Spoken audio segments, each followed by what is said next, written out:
Hello everyone, this is Emma with the Software Training Lab, and today we are going over Photomerge. We'll be talking about how and when to do it.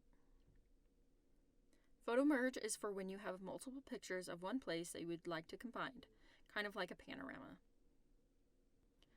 To start, you can open a new Photoshop file, or you can just bring up one of the photos you are going to use for the Photomerge. I'm just going to open a blank one.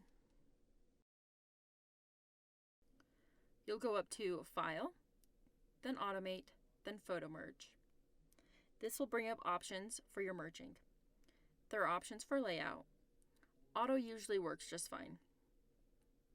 The most important part for this is getting the files.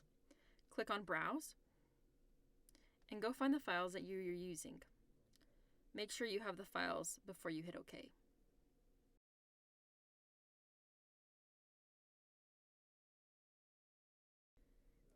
It'll take a second for it to work, but once it's done, it should have combined all the photos together.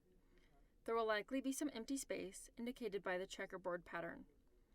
You can crop the image to get rid of that, or you can use the Content-Aware Fill tool that we'll be going over in a different video. That's everything for Photomerge. Thanks for watching.